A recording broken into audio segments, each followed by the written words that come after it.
One night in Argentina, 3 girls are hanging out on a boat. Suddenly, the sky turns dark, and an aurora borealis appears in the distance. The sea starts shaking, and one of the girls rushes inside to check the GPS. But it isn't working. A girl collapses, and her friend tries to run to her. But the wind closes the door. When she looks through the window, she notices that both her friends are dead. In the city, 3 men are on their way to their weekly card game at a friend's house, however. The street is blocked by a protest, and the crowd pushes on any car that tries to cross them. The trio has no choice but to take another path, and eventually they reach Tano's house. He's happy to see Russo and Juan, but he scolds Russo for bringing his brother-in-law, Omar. The group spends the night playing cards with Lucas, but they don't let Omar join them, and Tano gets annoyed when Omar keeps touching his stuff. Eventually, it starts raining and the power goes out. Everyone grabs their phones, and they're shocked to see all their batteries are dead. Tano's flashlight doesn't work either, so they have to use an old gas lamp. Suddenly, they hear some strange noises, and Tano's wife, Anna, comes downstairs, saying she saw a neighbor collapse outside. When they look out the window, they discover it's snowing, which never happens in Buenos Aires. Not to mention it's summer now. The snow kind of looks like ash, and Anna refuses to let Tano out, thinking there's something toxic in the air. As cars start crashing outside, the men try the landline phone, but it isn't working either. The group starts getting afraid, so Tano asks everyone to close every window and cover every hole. Russo touches a window and notices it's freezing. The guys begin discussing the situation, and soon it escalates into an argument. So Russo uses the chance to leave the house and pushes Lucas off when he tries to stop him. He only manages to take a few steps before falling dead on the street.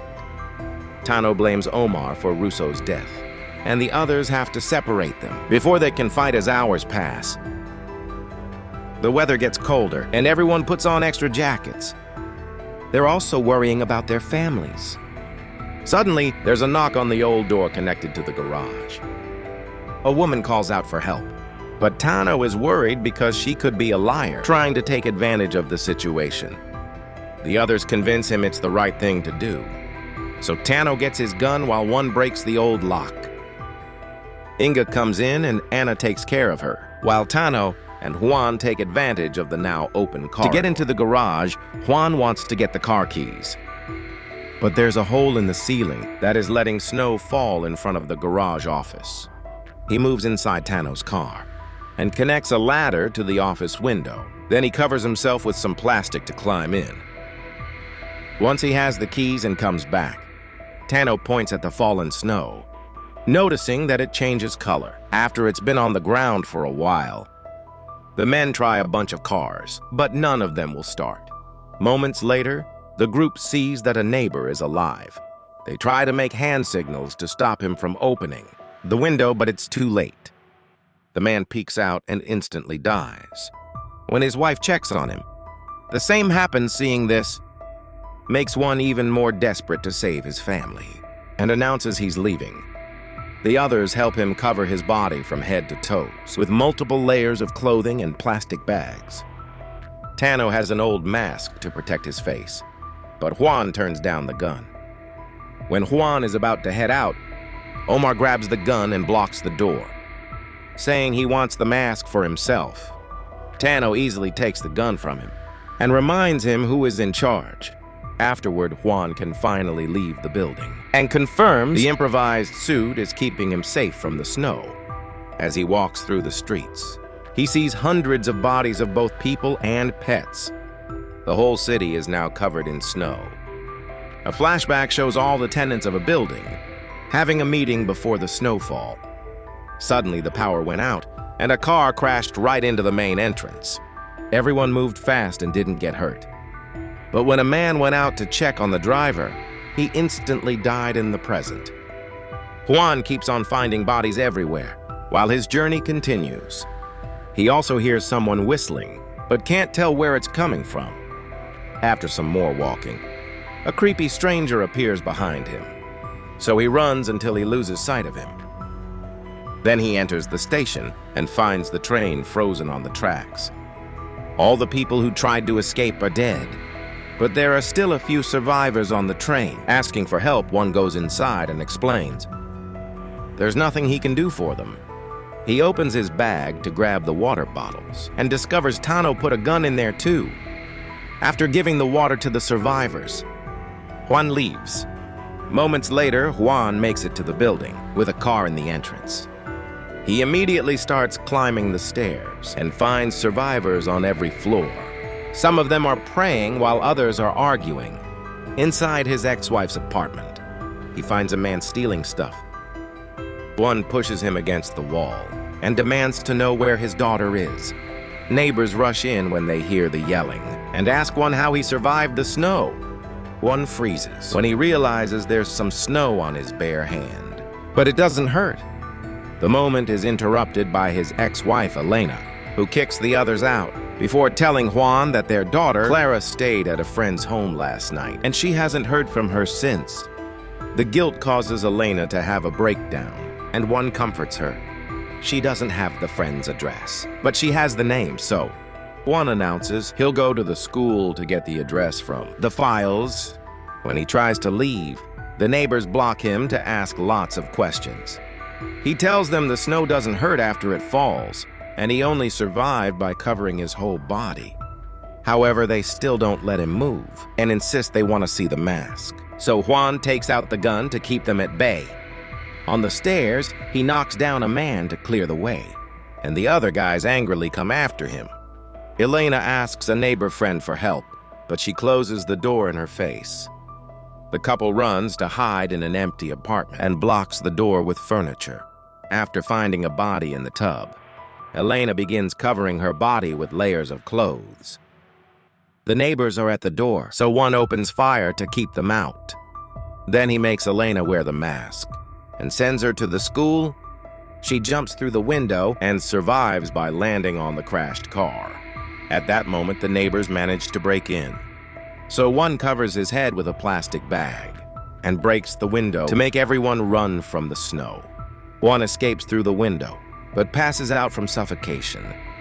Back in Tano's house, Anna wants to make tea, but he stops her from using tap water because it may be contaminated. The men work hard to seal every window with tape or wooden plaques. Kano finds Inga handling his gun and takes it back, while she explains she's former military. Tired of waiting, Inga grabs her helmet and announces she's leaving. However, Tano stops her and announces he's leaving first, with a mask he just put together. He borrows Inga's bicycle and notices the LED light doesn't work, but the one powered by cycling does. Tano theorizes that old things work, which he confirms by connecting a record player to a car battery. Afterward, they all wear makeshift masks and reach the fire station, where they collect a bunch of firemen's suits and masks.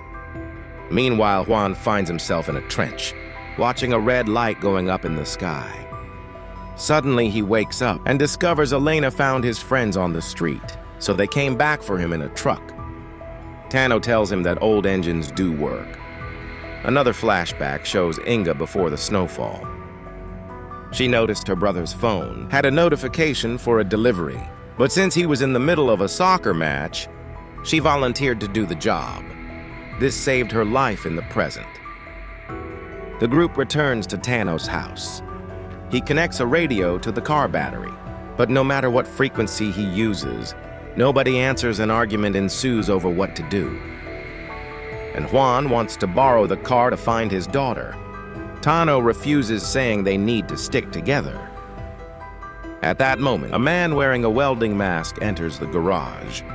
It's their neighbor Benito, who wants to borrow the car so he can deliver supplies to other people with his friend Roberto.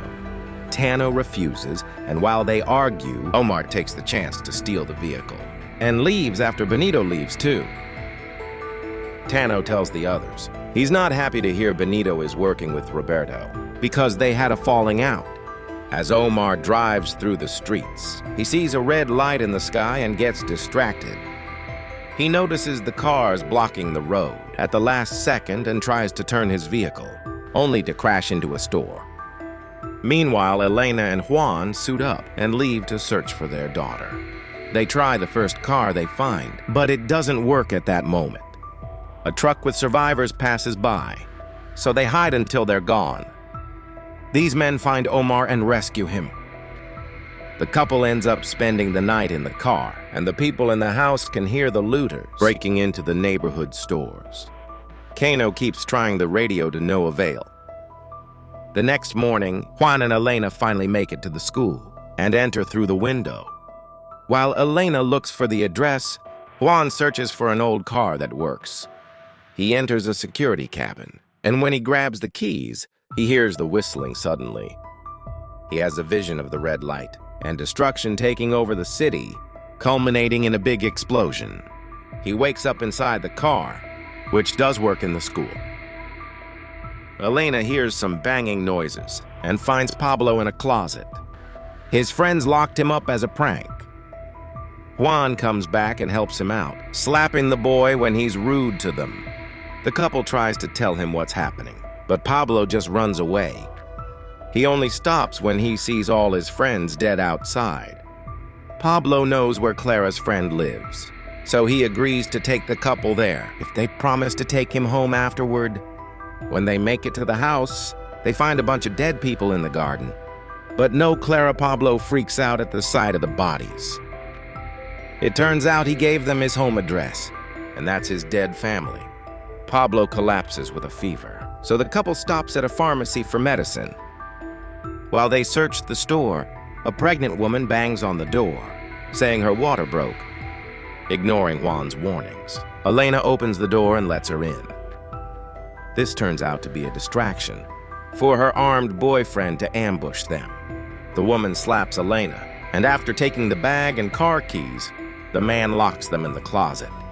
While the robbers leave, Elena asks if Juan has been seeing visions again. He admits they came back since the snow began.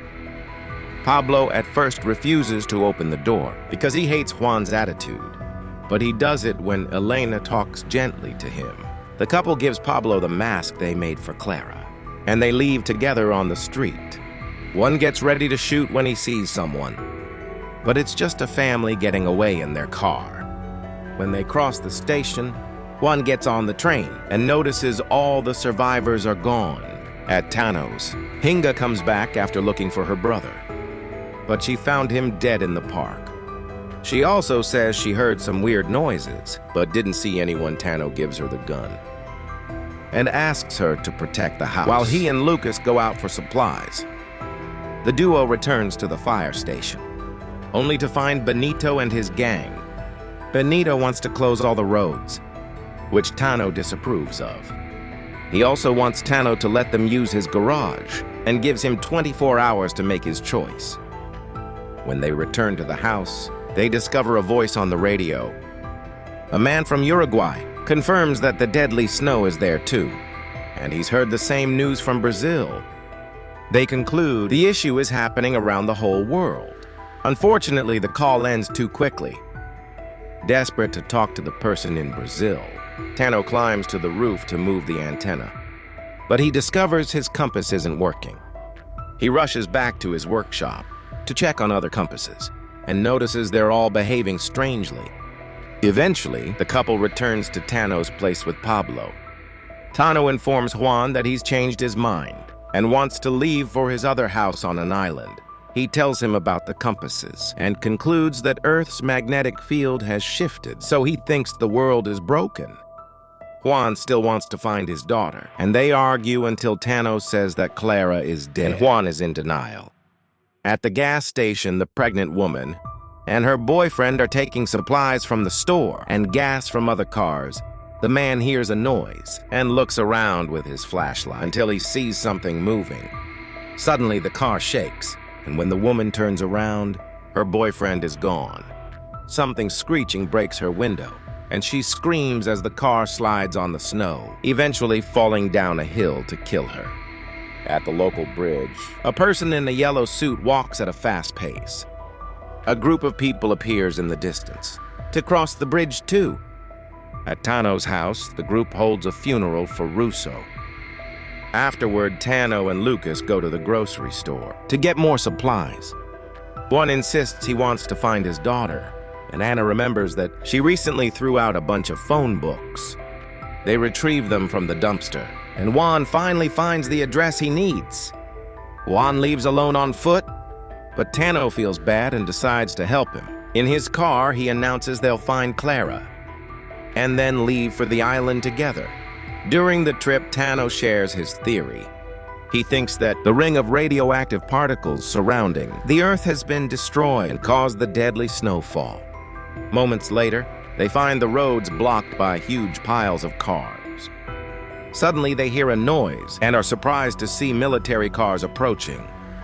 A soldier asks them to turn back and avoid the downtown area as it has been cordoned off. He also explains the military base is getting organized, and help will come soon. There's something weird about the way he talks, so when the military cars leave, Juan and Tano decide to follow them.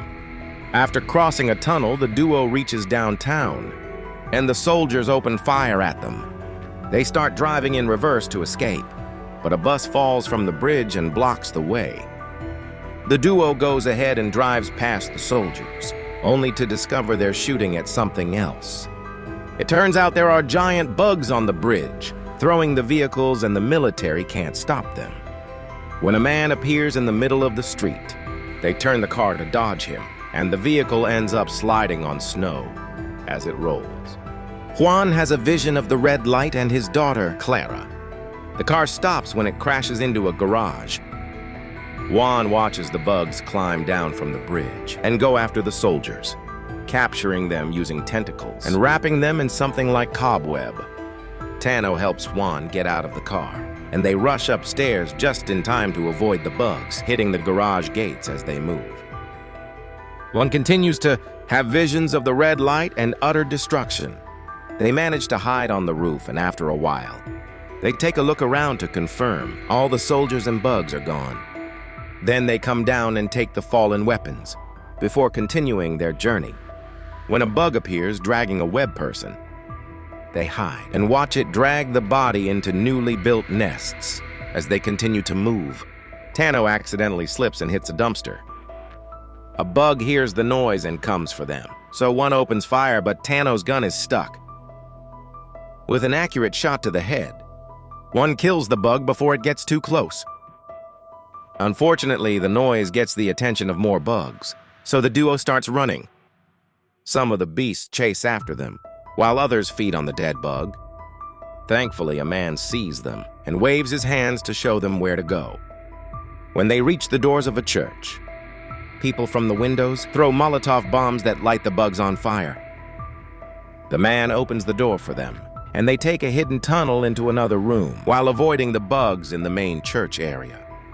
They meet a nun who is taking care of a group of survivors. That includes Omar. He tries to say that his former friends are dangerous. To get them kicked out, the nun won't listen to him, and instead takes them to the roof to show them the red lights. Apparently, the bugs arrived in them. Tano concludes it's an alien invasion and immediately starts running, intending to escape, but the nun stops him, because he'll put them all in danger. In the evening, a group of explorers returns with some supplies, but they didn't manage to go too far. Because of the bugs, Tano believes that more intelligent aliens must be controlling the bugs. Juan tries to sneak out to find his daughter, and is seen by Omar, so he grabs him by the neck to shut him up. Omar tells him that a man named Rango remembers him from the Falkland War, but Juan doesn't recognize him. Then Omar also shares a rumor about a hidden tunnel at the border between downtown and the suburbs. Juan leaves the church through the back door and begins crossing town by climbing on roofs. He sees the red light and has a vision of the bugs marching towards something. In the church, the group is arguing about their next move. Some people want to leave, but the others think it's too dangerous. Juan comes back and announces he's found a working truck, so everyone agrees. They must leave before the bugs find them. While the group gathers their supplies and covers themselves up, Juan talks to Rango, who won't be coming with them. He and the nun are staying because they don't want to slow the group down. Juan tells him about his vision, since some of the destruction appears to match images from war, but Rengo hasn't had any. The group carefully crosses the street. While the red lights provide visibility, there's a bug nearby, but it doesn't see them. They keep moving until they reach the border, and most of the group hides inside a bus, while two men start breaking through an old wall to find the tunnel. One of the survivors is a mother with a baby, who at that moment starts crying. The noise gets the attention of the bugs, but fortunately the men finish breaking the wall, and the group rushes to hide in the tunnel before they can be found. Juan stays in the bus with the mother, who silences the baby by feeding him. Suddenly the church bells start ringing, which Rengo and the nun are doing on purpose, to distract the bugs while the group crosses the tunnel. Rengo and the nun spread gas all over the church. Once all the bugs are inside, they throw a cigarette to cause a big explosion that lights the building on fire and kills them. At the border, the group reaches the other side and finds the truck one saw earlier. However, when they move it, a bug comes out of the car pile. It drags Tano away, but before it can spit the web, the survivors throw a smoke grenade that scares the bug away. There are more monsters coming through the bridge, so one opens fire, while everyone runs to get on the truck. The beasts bring down a sign to climb down, but by then the truck is already driving away, fast enough that they can't follow. As they leave, they see the church burning in the distance. Another vision shows a younger one attacking the enemy. During the Falkland War, a huge explosion caused him to pass out, and in the morning he woke up in the trench, surrounded by the bodies of his fellow soldiers. It was snowing, and he could hear whistling. When he left the trench, he found his older self staring back at him. In the present Tano, Juan and Omar leave the group to return to Tano's house. While the survivors continue driving to the military base, they can see people on the roofs, but they ignore them once inside. Juan is shocked to find Clara sleeping on Elena's lap, just like in his visions. The family has a sweet reunion, while Clara explains she came looking for him, because she remembered he had his weekly card game here.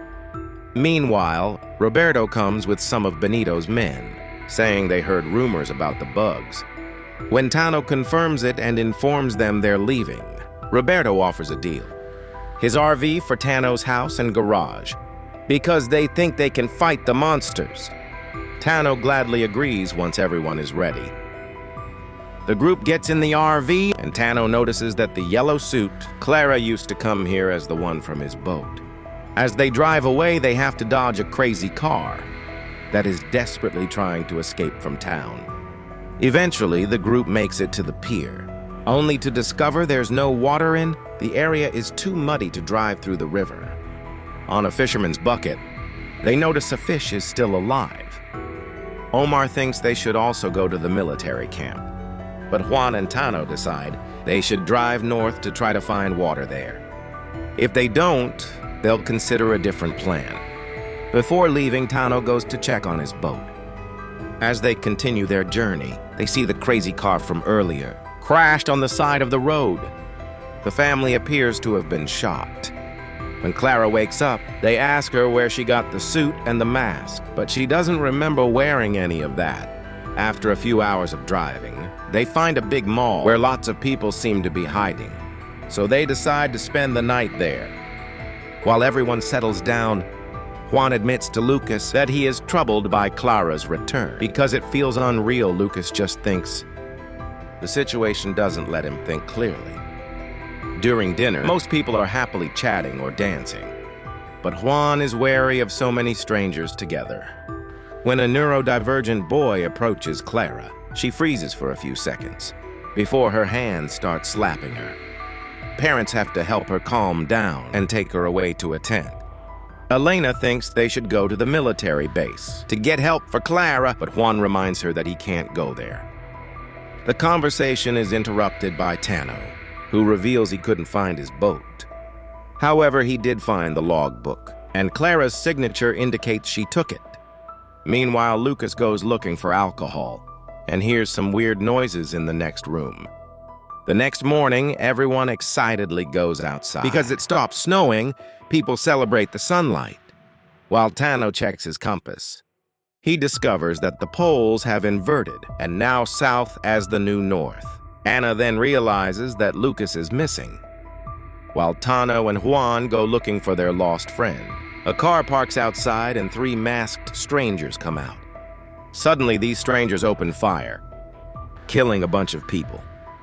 Everyone runs back inside in panic, while Juan and Tana return to fire back. Some people are hiding behind cars, and the duo sneaks around to help them with his soldier skills. One kills one of the enemies with an accurate shot. The second attacker checks a dumpster and finds 2 teenagers, but he ignores them and enters them. All moving quickly, Juan hides behind a different car and shoots the 3rd stranger, causing the body to fall through a window display. When he unmasks her, he sees her necklace and learns she's the mother of 3 kids. Elena is a doctor and checks on the injured people, including the neurodivergent boy. At that moment, Lucas arrives with soldiers from the military base, saying he found them on the highway. When Tano asks him how he reached the highway, Lucas says he doesn't know. Then Tano checks the RV and discovers the gunfight broke it. All the survivors leave on the military trucks. As they pass the highway, Lucas points at the spot where the soldiers found him. He can't remember how he got there and blames it on the alcohol he drank last night. During the trip, they noticed the river has water again. In the meantime, the 3rd shooter has managed to escape. He enters the sewers, but the bugs don't attack him. In fact, they move out of the way as if they recognized him. Later, Juan has another vision of himself, doing some shopping at the mall and encountering the mother he shot down. She tells him that she's still there, in some corner of his mind, and asks him not to stop looking for her. He wakes up at the military base, where the soldiers are teaching all the survivors how to shoot. One morning, Tano is summoned by the sergeant, who has heard that he's an engineer, and asks him to fix the radio. However, Tano leaves in 1-2 when he hears they want him to downtown when he bumps into Juan. He explains that the military is planning to bring down the wall at the border by hitting it with a train and send a message from a tower. Lucas is planning to join the team and points out how many people they could save, with that message also saying that if they don't help, they'll be in danger, and not only from the bugs. His tone is rather aggressive, and his friends think he's acting weird. Afterward, more trucks arrive with survivors, including Roberto. Tano asks him what happened, and Roberto explains Benito and the gang didn't make it. Hearing this, one thinks they should leave and get to the island. However, Tano and their wives insist they should stay. Clara needs medical assistance, and the island is probably not safe anymore. That night, Juan can't sleep and goes for a walk, but he immediately notices 2 men are following him. One of them is a train engineer and explains there's a station near the base. He thinks they can fix it to reach downtown safely and send the message from the tower, but they need Juan to change Tano's mind. The next morning, a group of teenagers holds a little funeral for the neurodivergent boy who didn't survive the shot, Tano Juan Omar, Pablo Inga Lucas, and a few others end up joining the team of soldiers to go on the mission after crossing the river on boats. They find the train tracks and continue on foot. During the journey, they see some military planes fly by. When they reach the train station, they immediately get to work. Most of the team concentrates on fixing and moving the train, while a few soldiers keep watching, in case the bugs show up luckily. Nobody approaches them. But when the train finally takes off, they don't see an armed woman watching them from the water tank. Midway through their journey, Pablo and some soldiers leave the train, so they can guard the border. A few moments later, the train is getting closer to the car wall, and the vibrations cause bugs to come out of hiding. Everyone holds on as the train starts going faster, and Juan sings to distract the team, who soon joins him. The train impacts against the pile and sends all the cars flying, creating lots of smoke and a dirt cloud. The team celebrates their success through their coughing once they reach downtown. The team continues to move on foot with the battery, and they're surprised to see there are no bugs following them. They also notice that the planes from earlier crashed on the ground. The team splits again, with half of them moving the battery to a radio tower, while the others go check the planes. There are missiles in a box, and Inga finds a map indicating they were flying to the stadium. Suddenly, they see a boy in the middle of the street, and when they come out to check on him, they find lots of civilians staring at them, with blank faces at the radio tower. Thanos successfully installs the radio, and a soldier operator sends out a message, telling the survivors they can find help in the military. Back at the base, they pick up the message on their radio, and the women notice the teenagers are leaving in a car. Soldiers shoot flares to confirm the message was received, and everyone celebrates. The excitement at the radio tower is killed when the group notices a blue glow coming from the stadium. Juan thinks they should go check it out, but a soldier points out that the plane team hasn't come back and they can't risk more people. At the tower entrance, the soldiers keep watch until a man from the plane team returns. Upstairs, Juan and his team wait inside an apartment, where they find a deck. They start playing. But Lucas isn't as good as usual and fails to remember the gestures involved in the game. When the others tease him, he snaps and grabs a knife, which he uses to stab Omar before running away. Juan and Tano chase him to the roof, where Lucas begins talking about someone, listening to radio conversations, and disrupting the plan. His friends don't understand his cryptic speech, but before they can ask for clarification, Lucas jumps. Tano has a breakdown as he watches his friend die, but Juan tells him to get moving because he's seeing lots of people moving strangely on the street as they run downstairs. The radio operator and Omar join them, but the guards at the entrance are all unconscious. The group hides on the stairs while the plane team comes back to search the building. Once they reach the outside, they see a familiar survivor by the door. But when they call him, the man starts screaming to give away their location. A chase ensues, and Juan has to open fire to keep the incoming people back, while his men close the gate behind them. Soon they reach the train and jump on as the driver makes it take off. The chasing crowd runs after it, but they aren't fast enough. Only one man gets close, and Juan shoots him down. During the trip, Juan realizes these people were behaving like the shooters. At the mall, however, they let them send the message, so it seems it was a trap. He wants to investigate the stadium, and the driver soldier volunteers to come along. So he teaches Tano how to handle the train. One can't help thinking the driver looks familiar. The rest of the group will return to the base to warn the others and take care of Omar's wound. As the duo crosses the town, they hear gunshots in the distance. They search the area and find lots of people standing frozen in the park until some trucks come to pick them up. The bugs are walking around, these people who are shooting weapons as part of their training. Then the duo enters an abandoned building, and Juan has his visions again, which show him all the things he's been living. The past few days when they look out the balcony, Juan realizes why the soldier looks familiar, and his visions match the events he's already lived. All this suddenly, a gazebo starts glowing blue, and the alien creature behind the whole operation appears. It plays a soothing melody that controls people's minds to make them its minions. Juan sees teenagers in the crowd and realizes Clara's behavior means she's been mind-controlled all along.